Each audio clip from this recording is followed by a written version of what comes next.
नमस्कार, knocking-news.com में आपका स्वागत है। मैं हूं गिरिजेश वशिष्ठ।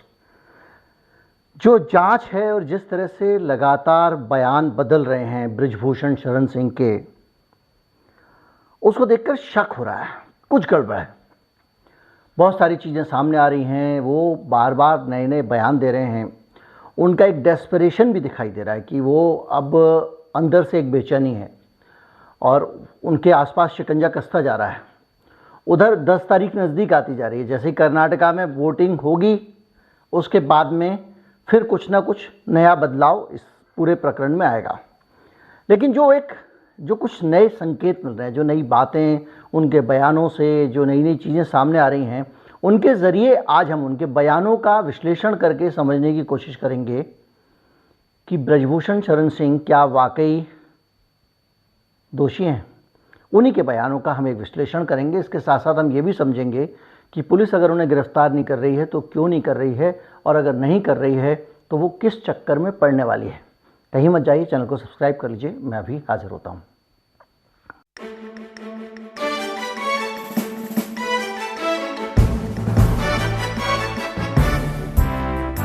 किसी आदमी को बिला वजह जेल में नहीं डालना चाहिए, इस बात से किसी की कोई असहमति नहीं है। किसी भी व्यक्ति को उठा के आप जेल में डाल दें और उसकी जमानत जो है वो भी ना होने दें, ये गलत है, गुनाह है, अपराध है ये। तो इसी के पूरे मामले से बचने के लिए कुछ प्रोविज़न किए गए हैं और कानून में किसको गिरफ्तार करना ज़रूरी है और किस आदमी को जमानत नहीं देनी चाहिए, इसको समझाया गया है अच्छी तरह से। कानून, भारत का कानून जो है वो कुछ भी करता है तो बहुत अच्छी तरह से समझा के करता है। और वो जो समझाया गया है उसमें 3-4 चीज़ें हैं जिनके आधार पर आप ये पता करते हैं कि भाई इस आदमी को बाहर रहना चाहिए या इसको अंदर रहना चाहिए। जज साहब भी इसी पर तय करते हैं, पुलिस को भी इसी पे फैसला लेना होता है, क्योंकि ये देश का कानून है। अब अगर एक आदमी है जिसके ऊपर आरोप लगा हुआ है, जिसके खिलाफ FIR है, तो उसको पकड़ा जाए, गिरफ्तार किया जाए, हिरासत में रखा जाए या खुला छोड़ दिया जाए, ये फैसला इन चीज़ों को होता है कि पहली चीज़ तो है कि वो आदमी जो है वो क्या कोई उसने संगीन अपराध किया है। संगीन अपराध क्या होता है, संज्ञेय अपराध क्या होता है? एक ऐसा अपराध जिसको पुलिस को, जिसमें एक्शन लेने की ज़रूरत हो, जिसमें पुलिस के हस्तक्षेप की आवश्यकता हो, जिसको पुलिस ऐसे ही नहीं छोड़ दे, वो कहलाता है कॉग्निजिबल ऑफेंस। तो ये अपराध जो पॉस्को है, दूसरे मामले हैं, ये ऐसे अपराध हैं जिनको आपको, पुलिस को हस्तक्षेप करना ही पड़ेगा। तो पहली शर्त ये है कि ये संज्ञेय अपराध है। दूसरी शर्त है कि आरोपी से समाज को खतरा है कि नहीं है। मतलब आदमी अगर बाहर रहेगा तो समाज को खतरा तो नहीं है। अब पता चला किसी आदमी ने जो है वो आतंकवादी घटना कर दी या किसी आदमी ने मर्डर कर दिया, अब आपने उसको छोड़ दिया, वो बाहर जाकर दूसरा बम फोड़ देगा तो वो एक लॉजिक होता है। अब बृजभूषण शरण सिंह का केस देखें तो इनके केस में लॉजिक आता है कि भाई इनका जो बैकग्राउंड है बड़ा खतरनाक रहा है। दाऊद इब्राहिम के आदमी को सरकारी आवास में शरण दे चुके हैं, ये आरोप लगाए, मुकदमा चला है। इस तरह की बहुत सारी चीज़ें हैं। ब्रिजेश सिंह जैसे शूटर को शरण देने का आरोप है। इसके साथ साथ वो किसी को भी थप्पड़ मार देते हैं, मंच पे पहलवान को थप्पड़ मारा, कभी कुछ, इस तरह का एक पूरा उनका बैकग्राउंड है। बहुत सारे केसेस उनके ऊपर चल चुके हैं। तो इन सारी चीज़ों के मद्देनज़र आप ये नहीं कह सकते कि वो बाहर रहकर समाज के लिए सेफ रहेंगे ऐसी स्थिति में जब उनके ऊपर ये आरोप लग गए हैं। हो सकता है किसी दिन उनका मूड घूम जाए और किसी को पीट ही दें। हो सकता है उनका मूड घूम जाए तो वो 4 आदमी भेज दें वहाँ धरना स्थल वालों की पिटाई करने के लिए, या उनको कहीं और तरीके से परेशान करने लगे। देखिए, हो सकता है, मैं बार बार इसलिए कह रहा हूँ क्योंकि कानून भी ये देखता है कि पॉसिबिलिटी क्या है, क्या ये आदमी समाज को कहीं से नुकसान पहुंचा सकता है। तो इस मामले में आप ये मान के तो चलिए 60-70% इस बात के चांसेस हैं कि बृजभूषण शरण सिंह समाज को नुकसान पहुंचा सकते हैं। तीसरा है, सबूतों और गवाहों को इससे खतरा हो। आज का जो आगे वीडियो हम डिस्कस करेंगे वो इसी लाइन पर करेंगे। देखिए, बृजभूषण शरण सिंह लगातार ऐसे लोगों के संपर्क में हैं जो लोग इस मामले की जांच से जुड़े हुए हैं, इस मामले के आरोपों से जुड़े हुए हैं, और उन सारे लोगों को वो तरह तरह से प्रभावित कर सकते हैं, इसमें कोई शक नहीं है। वो गवाह के ऊपर दबाव डाल सकते हैं, वो कागजात में, रिकॉर्ड में, जांच के कागजों में और दूसरी चीज़ों में भी हेरफेर कर सकती हूँ, क्योंकि वो उस कुश्ती फेडरेशन के चेयरमैन के पद पर बैठे हुए जिसके अंदर भी इसकी जांच चल रही है। जो लोग इससे जुड़े हुए गवाह हैं या पहलवान हैं, दूसरे जितने भी लोग हैं, वो बृजभूषण शरण सिंह के अंडर में आते हैं। यानी वो उनके ऊपर ये व्यक्ति इन्फ्लुएंस कर सकता है, उनके ऊपर प्रभाव डाल सकता है और वो इससे दाब खा सकते हैं। और आप देख ही रहे हैं कि बहुत सारे पहलवानों ने इतने समय में रिपोर्ट नहीं कराई थी, अब जाके वो रिपोर्ट कर रहे हैं। तो ये एक पक्का है कि वो इन्फ्लुएंस कर सकते हैं लोगों को। और दूसरा, वो सबूतों से छेड़छाड़ करने का मामला है और गवाहों से छेड़छाड़ करने का मामला है।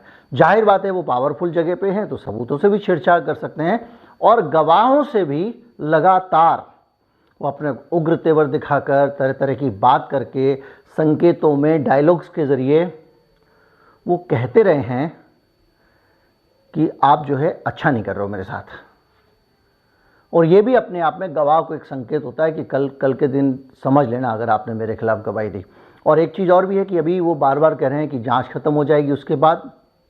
ये मामला इतना बड़ा है, आज हंगामा हो रहा है, सबका अटेंशन यहाँ पे है।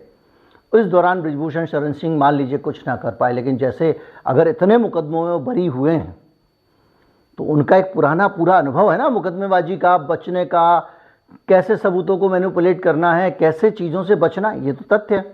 तो ऐसी स्थिति में वो अपने समय का इंतज़ार भी कर सकते हैं। तो उनका बाहर रहना अपने आप में आज की तारीख में खतरनाक है।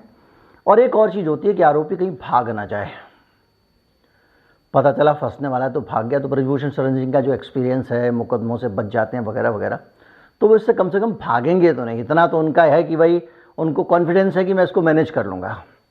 अब वो मैनेज क्यों कर रहे हैं और मैनेज करने को लेकर ही कई सारी चीज़ें हैं। दरअसल जो उनके बयानात आ रहे हैं वो अपने आप में बहुत गंभीर है। हालांकि कुछ लोग कहते हैं कि भैया वो तो सांसद है तो उनकी गिरफ्तारी होगी, हो सकती है, किसी की भी गिरफ्तारी हो सकती है अगर वो संवैधानिक पद पे नहीं, जैसे कि राज्यपाल हैं, राष्ट्रपति हैं। तो अब क्या होगा, तो उनकी गिरफ्तारी फिर भी हो सकती है। तो अब गिरफ्तारी क्यों नहीं हो रही है? क्योंकि पॉस्को में तो तत्काल गिरफ्तारी का प्रोविज़न है, इसलिए क्योंकि वो व्यक्ति एक छोटे बच्चे के साथ में इस तरह का अपराध कर रहा है। बच्चे को डराया जा सकता है, इन्फ्लुएंस किया जा सकता है, कई चीज़ें हो सकती हैं, तो इसलिए उसको तुरंत अंदर रख दिया जाता है। अब मसला ये आ गया कि वही बच्चे हैं, वहीं कैंप कर रहे हैं, उसी कुश्ती फेडरेशन में कर रहे हैं और उसी प्रक्रिया में बैठ के वो बॉस बने हुए हैं, एकदम धोती कुर्ता पहन के, रौब दाब के साथ में। तो क्या होता है कि जो कानून के हिसाब से सुप्रीम कोर्ट ने एक बार कहा था कि भाई कोई आपके पास में मामला, भी हाल का ही मामला, पुराना नहीं, पुलिस का कोई रिपोर्ट आए तो आंख बंद करके आप एफआईआर मत कर लीजिए, आप एक उसकी प्रथम दृष्टया जांच कर लीजिए। अब जांच हो गई है, एफआईआर भी हो गई है, तो जब तक पुलिस का जांच अधिकारी इस बात की तसल्ली ना कर ले कि ये मामला किया गया है, तब तक वो गिरफ्तारी को टाल सकता है। लेकिन इस केस में जिस तरह से गिरफ्तारी टाली जा रही है, एक्सपर्ट्स का कहना यह है कि ये आदमी कानून के साथ में खिलवाड़ कर रहा है, जो व्यक्ति जांच अधिकारी है, और उस आदमी के खिलाफ उसको सजा भी हो सकती है, जुर्माना भी हो सकता है, क्योंकि वो जांच से छेड़छाड़ कर रहा है। अब हम इस चीज़ पे आते हैं कि बृजभूषण शरण सिंह के मामले में इस जांच अधिकारी के फंसने के चांसेस और बृजभूषण शरण सिंह के फंसने के चांसेस क्यों दिख रहे हैं। शुरू में आपको याद होगा बृजभूषण शरण सिंह कहते थे कि एक भी आदमी अगर कह दे मैं इस्तीफा दे दूंगा, जो चोर की सजा वो मेरी, वगैरह वगैरह कहते रहते थे। उसके बाद में बहुत सारे लोग सामने आ गए, तो वो कहने लगे कि इनके पास कोई सबूत नहीं है, ये ऑडियो सबूत लेके आए, वीडियो सबूत लेके आए, कुछ सबूत लेके आए, इनके कहने से क्या होता है, दूसरे राज्यों के बच्चे भी तो हैं, वगैरह वगैरह। और फिर वो उन्होंने इनको ये कहना शुरू कर दिया कि ये सब लोग किसी नियत से एक उद्योगपति के दबाव में ये सब काम कर रहे हैं। पहले उन्होंने ये आरोप लगाया कि एक उद्योगपति है और वो हरियाणा का है, वो पैसे दे रहा है कि मुझे फंसाने के लिए, ये उन्होंने कहा। उसके बाद उन्होंने कहा कि ये अधिकारी जो है ये इसलिए मेरे पीछे पड़े हुए हैं क्योंकि मैंने एक कानून बना दिया था और उस कानून के तहत उनको सारी ट्रायल से गुजरना पड़ता है। तो सोचने की बात है भाई, आप एक आदमी ओलंपियन हैं, अब आप मान के चलिए, ऐसे समझिए न्यूज़ चैनल में कोई अंजना ओम कश्यप को अगर कहीं नौकरी करने जाना है या रवीश कुमार को नौकरी करने जाना है तो 2.5 घंटे का वो टेस्ट थोड़ी लिया जाएगा उनसे जो इंटर्न से लिया जाता है। ब्रिजभूषण शरण सिंह करना, अब सब लोग ट्रायल में आओ। प्राइमरी, अगर आप ओलंपियन हो तो भी अगली बार फिर प्राइमरी ट्रायल में छोटे बच्चों से ट्रायल करो, फिर नेशनल लेवल पे ट्रायल करो, ये क्या तरीका है? तो इनका कहना है मैंने ये कानून बना दिया, इसकी वजह से ये मेरे पीछे पड़ गए हैं। ये भी ठीक है, ये भी इन्होंने कहा। फिर तीसरा इनका बयान जो आया ब्रिजभूषण शरण सिंह का, वो बयान ये आया कि साहब ये खिलाड़ी जो हैं ये मेरे मुझसे दुश्मनी रखते हैं और ये हरियाणा का प्रदेशवाद है, ये है वो है, ये सारी चीज़ें आती रहीं। फिर उन्होंने कहा कि सबूत लेके आओ, सबूत उन्होंने मांग लिया। अब एक नई चीज़ निकल के आई है और वो चीज़ चौथी उनकी ये है कि इनको तो तारीख तक नहीं पता कब हुआ है। इन लोगों को ये भी नहीं पता कि किस तारीख को इनके साथ में अपराध हुआ है, किस तारीख को इनके साथ छेड़छाड़ की गई। इसका मतलब इनके कि कल उन्होंने एक वीडियो जारी किया है, उसमें वो खाप पंचायत के लोगों के लिए बड़ा लंबा वीडियो बोलते चले गए। उसमें उन्होंने कहा कि इनको तो ये भी नहीं पता कि किस तारीख को हुआ है इनके साथ छेड़छाड़ का मामला। तो धीरे धीरे अगर आप देखें तो एक कदम दर कदम वो स्वीकार कर रहे हैं अपराध को।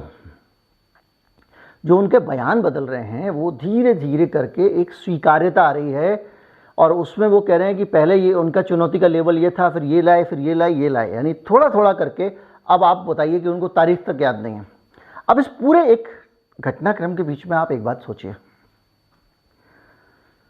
कोई बच्चा सामने नहीं आया, ये जानकारी ब्रिजभूषण शरण सिंह को कैसे मिलती है जब तक नहीं आया था। तो उसके बाद में ब्रिजभूषण शरण सिंह को ये जानकारी कैसे मिलती है कि उन्होंने जो है वो तारीख तक नहीं बता पा रहे हैं।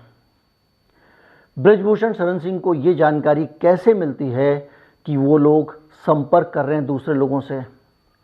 यानी ब्रिजभूषण शरण सिंह लगातार ये जो इन्वेस्टिगेशन चल रही है इसके बीच में जानकारियां हासिल कर रहे हैं। यानी जो तीसरा पॉइंट था वो इस केस को प्रभावित करने की स्थिति में है। इन्वेस्टिगेशन से जुड़ी हुई जानकारियां वो निकाल रहे हैं। वो कह रहे हैं कि इनको पता नहीं, ये तो ऐसे लगा रही हैं, ये तो वैसे लगा रही हैं, ये तो झूठा आरोप है। फिर एफआईआर का कंटेंट लीक हो जाता है। तो धीरे धीरे अगर पुलिस के नज़रिए से, अदालत के नज़रिए से देखो, एक आदमी बैठा हुआ है, पावरफुल आदमी है, बहुत इन्फ्लुएंशियल आदमी है, उस आदमी के पास में तमाम सारा बाहुबल भी है, उसके लठ में भी ताकत है, अतीक की भाषा में, और वो आदमी बाहर बैठा हुआ है और ये सारी इन्फॉर्मेशन उसके पास आ रही है। और यहाँ तक कि कल उसने खिलाड़ियों को ये कहना शुरू कर दिया, ये खिलाड़ी तो ख़त्म हैं, इनका करियर तो ख़त्म हो गया, इनको जो करना था इन्होंने कर लिया, अब आगे इनका कोई फ्यूचर नहीं है। ये अगर आप माने तो एक उनका विश्लेषण भी हो सकता है और माने तो ये उनकी धमकी भी हो सकती है। एक बयान में उन्होंने कहा कि आओ जरा ट्रायल से निकलो, देखते हैं किसमें कितना दम है, पूरी ट्रायल पास करके जाओ ओलंपिक में। इससे भी पता लगता है कि वो ट्रायल को इन्फ्लुएंस कर सकते हैं, और इसलिए भी इन्फ्लुएंस कर सकते हैं कि वो ओलंपिक संघ के, माफ़ कीजिए, कुश्ती संघ के अध्यक्ष ही नहीं हैं, कुश्ती संघ की सिलेक्शन कमेटी के चेयरमैन भी हैं। यानी वो ट्रायल को प्रभावित करके जो लोग उनके खिलाफ कंप्लेंट लेके गए हैं या जो कंप्लेंट कर सकते हैं उनको प्रभावित करने की 100% हालत में हैं। और इन सारे घटनाक्रमों के बीच में एक और बयान आया, वो सबसे रोचक बयान है, और ये बयान ब्रिजभूषण शरण सिंह के पास से नहीं आया है, ये बयान आया है उनके खैरख्वाह की तरफ से। अब ब्रिजभूषण शरण सिंह जो है ना, जैसे जैसे वो सक्रिय हो रहे हैं तो उनके साथ में वो उन्होंने क्या किया कि उस संगठनों की मदद लेनी शुरू कर दी है। अब एक राजपूत स्वाभिमान मंच है। अब ये राजपूत स्वाभिमान मंच जो है, आप देखिए अगेन वही जो स्वजाति डॉन वाला कंसेप्ट आ गया कि उत्तर प्रदेश में जो ठाकुर लोग हैं वो निर्भीक हैं, दमदार हैं, और ये माना जाता है, कहीं ना कहीं लोग जोड़ते हैं कि योगी जी की सरकार है इसलिए ऐसा है। ये बात मैं नहीं कह रहा हूँ, ये हज़ारों दफ़ा कही जा चुकी है। ये संस्थान जो है ये लगातार पहलवानों के समर्थन में खाप चौधरी आए हैं तो ये दर से आ गए हैं, और ये भी एक तरह से तरह तरह की बातें कर रहे हैं। लेकिन इनका एक बयान बहुत स्ट्रांग आया है। इनके बयान में जो कुलदीप सिंह हैं वो कहते हैं कि विनेश फोगाट ने जो आरोप लगाया है और जिस दिन की घटना बताई है, उस दिन तो ब्रजभूषण शरण सिंह भारत में ही नहीं थे, वो तुर्की गए हुए थे और उनके साथ और भी लोग गए थे। पहले ये 10 पहलवान थी और अब लगातार बढ़ती जा रही हैं। तो आप इससे अंदाज़ा लगाइए कि ये जानकारियां, बहुत स्पेसिफिक जानकारियां ब्रजभूषण शरण सिंह और ब्रजभूषण शरण सिंह के जानने वालों को कैसे मिल रही हैं, उनके शुभचिंतकों को। कल तक ब्रजभूषण शरण सिंह कह रहे हैं कि उनको तो तारीख भी नहीं पता उनके साथ क्या हुआ है। आज उनके शुभचिंतक कह रहे हैं कि जो तारीख है उस तारीख में तो वो यहां पे थे ही नहीं, वो तो तुर्की में थे। और उसके साथ में ये भी कहा जा रहा है पहले 10 पहलवान थी, अब और पहलवान आ गए। यानी जांच के एक एक पहलू पर ब्रजभूषण शरण सिंह की नजर है। आज जांच प्राथमिक दौर में है। ये दिल्ली पुलिस पे गंभीर सवाल है, अमित शाह जी को पूछना चाहिए इनसे कि प्राथमिक दौर में जब जांच है, जब मामला कोर्ट में नहीं डाला गया है, जब चार्जशीट नहीं दी गई है, तब तक इन्वेस्टिगेशन की डिटेल्स प्रतिवादी के पास कैसे पहुंच गई, डिफेंस के पास कैसे पहुंच गई, ब्रजभूषण शरण सिंह के पास कैसे पहुंच गई। और इन सारी बातों का एक मतलब है कि वो हर तरह से इस केस के मामले में दखल रखे हुए हैं। इन्वेस्टिगेशन की सूचनाएं उनको मिल रही हैं, अगर ये सूचना सही है जो वो कह रहे हैं तो। और उनको लगातार पता चल रहा है कि किस खिलाड़ी ने क्या बयान दिया, कौन तारीख बता पाया, कौन तारीख नहीं बता पाया, कितने पहलवान थे। पहले कहते थे एक सामने आ जाए, जब कई सामने आ गए तो कह रहे 10 से अब ज़्यादा होते जा रहे हैं। तो ये सारी चीज़ें बताती हैं। उसके बाद वो इन खिलाड़ियों को भी तरह तरह से कल का भी उनका जो पूरा वीडियो था उसमें भी तरह तरह से वो अंजाम भुगतने के लिए तैयार रहने को कह रहे हैं, बगैर इन शब्दों का इस्तेमाल किए। 15 दिन का समय गिरफ्तारी के लिए दे दिया है खाप पंचायतों ने। इस बीच में कर्नाटक के चुनाव निकल जाएंगे और ब्रजभूषण शरण सिंह अगर जेल नहीं जाते हैं तो हिंदुस्तान के कानून के हिसाब से इस मामले की निष्पक्ष जांच होने के आसार बहुत कम दिख रहे हैं। तो जो 3 चीज़ें हैं जिनके आधार पर हम पॉस्को में बात कर रहे थे, उनमें से जो तीसरा पॉइंट है कि वो सबूतों और गवाहों को प्रभावित कर सकते हैं, उनको खतरा है और खतरा ही नहीं है, उन तक उनकी पहुंच है, उन जानकारियों तक पहुंच है कि इन्वेस्टिगेशन में क्या हो रहा है। और आप एक बात बताइए कि जब आपको इन्वेस्टिगेशन की जानकारियों तक पहुंच है तो आप उसके सबूत भी मिटा सकते हैं।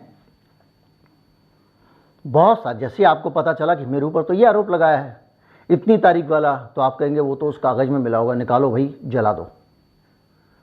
तो वो सबूत को और गवाहों को खतरा है, इस तथ्य से इनकार नहीं किया जा सकता। इसके बावजूद दिल्ली पुलिस अगर ऐसा नहीं कर रही है तो इसमें सबसे खतरनाक ये चीज़ है कि इसमें पुलिस वाले नपने वाले हैं, क्योंकि ये मामला है यौन अपराध का। यौन अपराधों के मामले में अगर आपने ठीक से कार्रवाई नहीं की तो 166A के तहत पुलिस अधिकारी के खिलाफ भी कार्रवाई हो सकती है, उनको अपराधी माना जाएगा, 6 महीने की जेल तक हो सकती है, क्योंकि ये आदमी पूरी तरह से इस केस को प्रभावित करने की स्थिति में है। और ऐसे में इसको अगर बाहर रखा जा रहा है तो बड़ी सीरियस मामला है। पुलिस को इनको गिरफ्तार करके 90 दिन में जांच पूरी करके चार्जशीट देनी है। और पॉस्को एक्ट में जमानत को इसलिए बहुत मुश्किल बनाया गया है क्योंकि ये नाजुक मामला होता है और इसमें अपराधी बाहर आकर केस को प्रभावित कर सकता है। अब अगर आप पूरे के पूरे घटनाक्रम को देखें तो ये साफ लिखी हुई है आसमान पे इबारत कि ब्रजभूषण, जो आदमी एसपी पे पिस्तौल तान सकता है साहब, तो ब्रजभूषण शरण सिंह किसी भी तरह से इस मामले में असर डाल सकते हैं और उनकी गिरफ्तारी नहीं की जा रही है। और अगर 6 महीने सजा का खतरा होने के बावजूद पुलिस नहीं कर रही है तो आप अंदाज़ा लगा सकते हैं कि ब्रजभूषण शरण सिंह को किसका सपोर्ट मिल रहा होगा। कोई भी पुलिस वाला अपनी नौकरी की रिस्क पर कोई काम नहीं करता। जो इसके आईओ हैं कनॉट प्लेस थाने के, उनको कहीं ना कहीं ऊपर से ये निर्देश हैं कि चिंता मत करो, हम तुमको बचा लेंगे। लेकिन कोर्ट में कोई किसी को नहीं बचा पाता है, इसलिए मामला थोड़ा हो गया है संगीन। लेकिन एक शक ज़रूर आता है कि दिल्ली पुलिस की जो टॉप की लीडरशिप है, क्या मंत्री के स्तर पे, राज्य मंत्री के स्तर पे, कमिश्नर के स्तर पे, जॉइंट सीपी के स्तर पे, एडिशनल सीपी के स्तर पे, डीसीपी के स्तर पे, एसीपी के स्तर पे कहाँ से संरक्षण मिल रहा है आईओ को कि वो इतना बड़ा साहस कर पा रहा है कि इतनी सारी चीज़ें प्रभावित होने के बावजूद वो गिरफ्तारी नहीं कर रहा है। बहरहाल स्थितियाँ, जानकारियाँ बहुत ऐसी हैं जिनको समझे तो आप बहुत बड़ा एक कानून का हम एक ऐसा पहलू देख रहे हैं जो अभी तक कभी नहीं हुआ। अभी तक कभी ऐसा नहीं हुआ कि इस तरह के मामलों में एक साथ इतने संकेत मिल रहे हों, इतनी सारी परिस्थितियां हों और व्यक्ति बाहर हो। उम्मीद करता हूँ वीडियो आपको अच्छा लगा होगा। अच्छा लगा हो तो ज़्यादा से ज़्यादा लोगों तक पहुँचाएं, चैनल को सब्सक्राइब कर लें। नमस्कार, जय हिंद।